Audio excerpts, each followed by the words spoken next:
বৃত্তের সূত্রগুলো যদি খুব ভালো করে জানা থাকে, বৃত্তের সূত্র সম্পর্কিত যদি আমাদের ধারণাটা খুব স্বচ্ছ হয়, তাহলে আমরা বৃত্তের অঙ্কগুলো খুব সহজে কিন্তু নির্ণয় করতে পারি। আমাদের যে 4টা অপশন দেওয়া থাকবে সেই 4টা অপশনকে কাজে লাগায় আমরা কিন্তু খুব সহজে উত্তরটা নির্ণয় করতে পারবো। তো এর জন্য পুরো জ্যামিতির ক্ষেত্রেই আমাদের এই ধরনের টেকনিক অ্যাপ্লাই করতে হবে। জাস্ট জ্যামিতিক যে সূত্রগুলো আছে সেই সূত্রগুলো দিয়ে অপশনগুলোকে টেস্ট করে ফেলবো, তাহলেই কি হবে, আমাদের অঙ্ক করা অনেক বেশি বা এমসিকিউ উত্তর করা অনেক বেশি সহজ হয়ে যাবে। তো যেহেতু এক্ষেত্রে 4টা অপশন দেওয়া থাকে, সেই 4টা অপশন থেকে বিভিন্ন ইনফরমেশন নির্ণয় করে দেখবো যেটা হচ্ছে প্রশ্নটাকে জাস্টিফাই করে কিনা। যদি প্রশ্নটাকে জাস্টিফাই করে তাহলে সেটাই উত্তর হবে। তো আমরা বেশ কিছু উদাহরণ দেখে নিই, উদাহরণের মাধ্যমে বোঝার চেষ্টা করি যে আসলে কিভাবে সূত্রগুলো কাজে লাগিয়ে আমরা এমসিকিউ সলভ করতে পারি। সাপোজ একটা উদাহরণ, সেটা হচ্ছে এমন একটি বৃত্তের সমীকরণ নির্ণয় করো যার কেন্দ্র হচ্ছে -4, -3 এবং ব্যাসার্ধ হচ্ছে 5। তার মানে এমন একটা বৃত্তের সমীকরণ নির্ণয় করতে হবে, ওই বৃত্তের কেন্দ্র কত হবে, ওই বৃত্তের কেন্দ্র হচ্ছে -4, -3 এবং ওই বৃত্তের ব্যাসার্ধ হবে হচ্ছে 5। আমাদের কাছে 4টা অপশন দেওয়া আছে। তো এই 4টা অপশনের ক্ষেত্রে যদি আমরা লক্ষ্য করি যে আসলে এই 4টা অপশনের মধ্যে থেকে আমরা এই ইনফরমেশনটা নির্ণয় করার চেষ্টা করি যে কোন বৃত্তের কেন্দ্র -4, -3। আমরা সবসময় 4টা অপশনের মধ্যে কেন্দ্র বের করার চেষ্টা করব, যেটার কেন্দ্র -4, -3 সেটাই রেজাল্ট হবে। তো আমরা যদি এ নাম্বার অপশনের দিকে তাকাই, তাহলে এ নাম্বার অপশনের কেন্দ্র কত হবে? কেন্দ্র বের করার সহজ নিয়ম আগেই বলা হয়েছে, সেটা কি, x এবং y এর সহগকে -2 দিয়ে ভাগ করে দিব। -2 দিয়ে ভাগ করে দিলে যা থাকবে সেটাই হচ্ছে কেন্দ্রের স্থানাঙ্ক। তাহলে এ নম্বর অপশনের x এবং y এর সহগকে -2 দিয়ে যদি ভাগ করি, তাহলে এ নম্বর অপশনের কেন্দ্র কত? -2 দিয়ে ভাগ করলে তাহলে পাই হচ্ছে -4, -3। তাহলে আমরা দেখতে পেলাম যে এ নাম্বার অপশনের কেন্দ্র হচ্ছে -4, -3। তাহলে আমরা সহজে বলে দিতে পারি যে এ নাম্বার রেজাল্ট না, একটু কিন্তু ঝামেলা হতে পারে। আমাদের দেখা যাবে যে আরেকটা অপশনের ক্ষেত্রেও একই কেন্দ্র। যেমন আমরা যদি খেয়াল করি, যেমন অপশন সাপোজ হচ্ছে অপশন ডি। অপশন ডি এর ক্ষেত্রে এই ক্ষেত্রেও কেন্দ্রের মান কত? এই ক্ষেত্রেও কেন্দ্রের মান হচ্ছে -4, -3। তাহলে আমরা বুঝে গেলাম হয় এ নাম্বার রেজাল্ট, না হলে কি ডি নাম্বার রেজাল্ট। এই দুইটার মধ্যে একটা রেজাল্ট হবে। এখন এই দুইটার মধ্যে কোনটা রেজাল্ট হবে সেটা আমরা কিভাবে এনশিওর করব? সেটা করার জন্য আমাদের যে কাজটা করতে হবে, আরেকটা ইনফরমেশন ব্যবহার করতে হবে।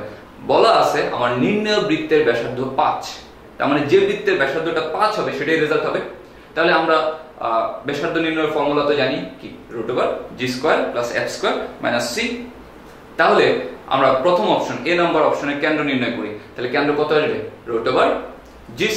জি কত এই ক্ষেত্রে? 4। তাহলে 4² + 5² - 0, কারণ এই ক্ষেত্রে c নেই। তাহলে এই বৃত্তের ব্যাসার্ধ আসতেছে হচ্ছে 5। যেহেতু এই বৃত্তের ব্যাসার্ধ 5 চলে আসছে, তাহলে এটাই উত্তর। ডি নাম্বার উত্তর হওয়া সম্ভব নয়। তাহলে সঠিক উত্তর এ।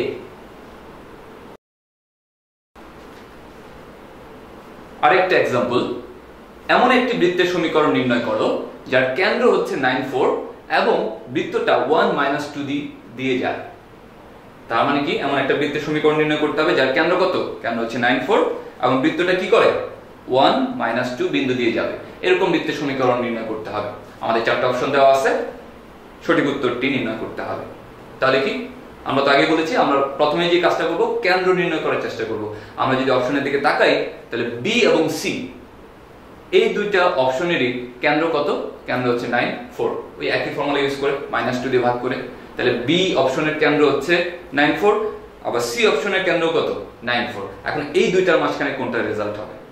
এই দুইটার মাঝখানে সেটাই রেজাল্ট হবে যেটা 1, -2 বিন্দু দিয়ে যাবে। তাহলে কোন একটা বৃত্ত যদি কোন একটা বিন্দু দিয়ে যায়, ওই বিন্দু দিয়ে ওই বৃত্তের সমীকরণটা কি হবে? সিদ্ধ হবে। তাহলে আমরা যে কাজটা করব, বি এবং সি এই দুইটা তো রেজাল্ট, এই দুইটার মধ্যে একটা রেজাল্ট কনফার্ম। তাহলে 1, -2 দিয়ে বি অপশনটাকে আমরা সিদ্ধ করে দিই। যদি সিদ্ধ হয় তাহলে সেটাই রেজাল্ট হবে।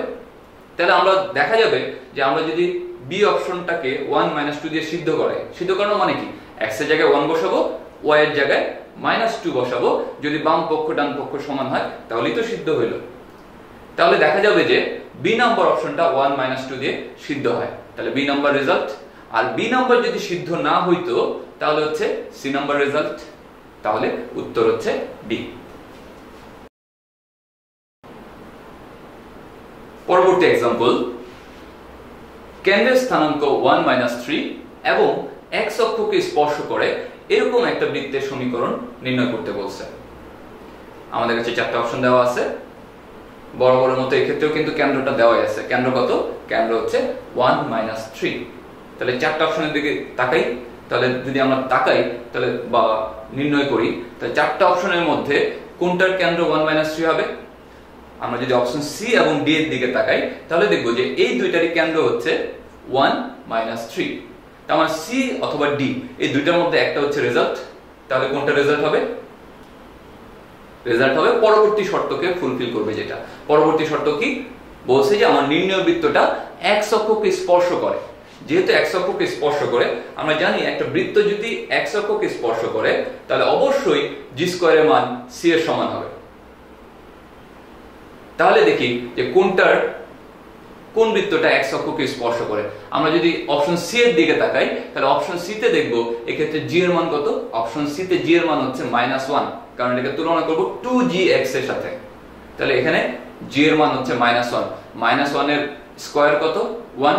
তাহলে আমরা সি নাম্বার অপশনে দেখতে পারলাম যে এই ক্ষেত্রে কি g স্কয়ারের মান c এর সমান।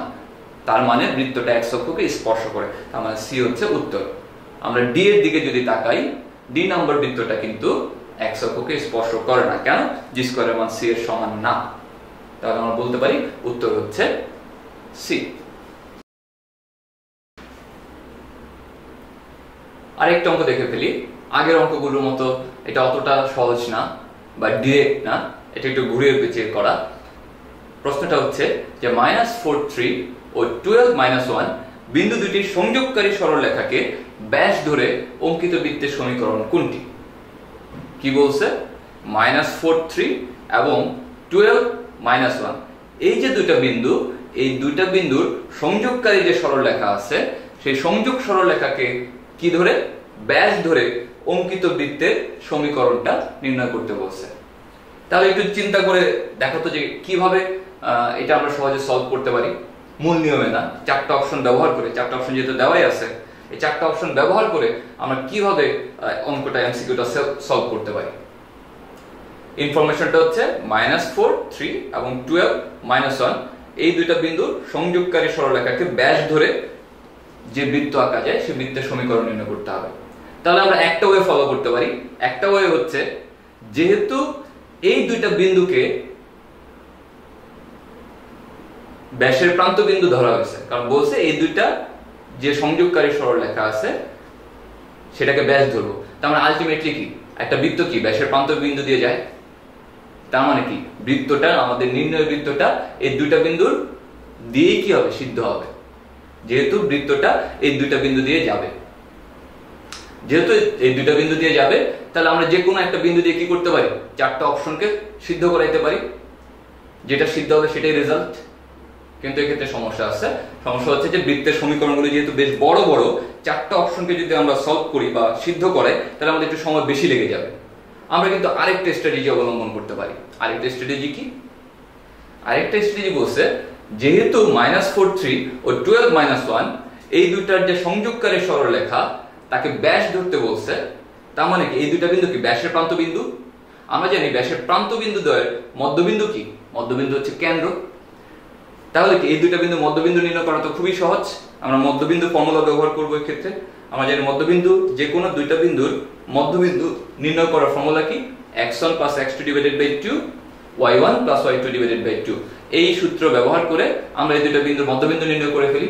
তাহলে এই দুইটা বিন্দুর মধ্যবিন্দু কত আসবে? খুব সহজে 4 1। যেহেতু এই দুইটা বিন্দুর মধ্যবিন্দু হচ্ছে 4 1, তাহলে আমার নির্ণয় বৃত্তের কেন্দ্র কত হবে? 4 1। যেহেতু আমরা নির্ণয় বৃত্তের কেন্দ্র পেয়ে গেছি, তাহলে চারটা অপশনের দিকে তাকালেই বুঝে যাব কোনটা রেজাল্ট। আমরা যদি ডি নম্বর অপশনের দিকে তাকাই তাহলে কিন্তু দেখতে পারতেছি ডি নম্বর অপশনে যে বৃত্তটা আছে সেই বৃত্তের কেন্দ্র হচ্ছে 4 1।